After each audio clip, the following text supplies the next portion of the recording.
প্রত্যেক 6টা দিন আমরা অফিস করি। অফিস করা এক যান্ত্রিক জীবনযাপন আমাদের নিত্যদিনের সঙ্গী। কিন্তু একটু নির্মল হাওয়া, একটু প্রকৃতির শান্ত বাতাস পাওয়া আমাদের জন্য খুবই দুষ্কর।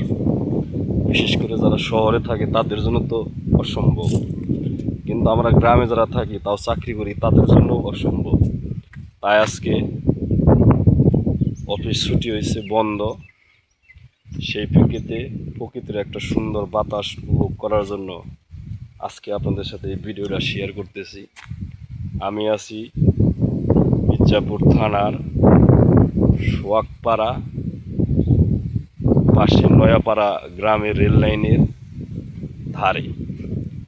এই দৃশ্যটা আমার কাছে ভালো লাগলো। দেখেন, খুব সুন্দর, চারিদিকে সবুজ গাছগাছালি, যেন সবুজের একটা মাঠ, চারিদিকে সুন্দর আবহাওয়া, দেখতে অনেক প্রাণটা জুড়িয়ে গেল। সারা সপ্তাহ যে কাজ করছি, বন্দি জীবন, আজকে মনে হয় আমি অনেক মুক্তির এক সুন্দর জায়গায় দাঁড়িয়ে আছি।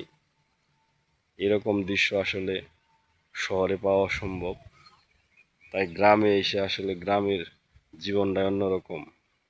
সত্যি গ্রাম মানে একটা মায়া ভরা একটা ভালোবাসার একটা নাম, সত্যি তুলনা হয় না। তাই আমাদেরও উচিত সবার আপনাদের ছেলে মেয়েকে গ্রামে ঘুরিয়ে নিয়ে এই সুন্দর আবহাওয়াটা উপভোগ করার জন্য আপনাদের সবাইকে অনুরোধ করা রইল, এবং সময় সুযোগ পেলে গ্রামে আসবেন আর গ্রামের এই সুন্দর আবহাওয়াটা উপভোগ করবেন। আসসালামু আলাইকুম, ভালো থাকবেন।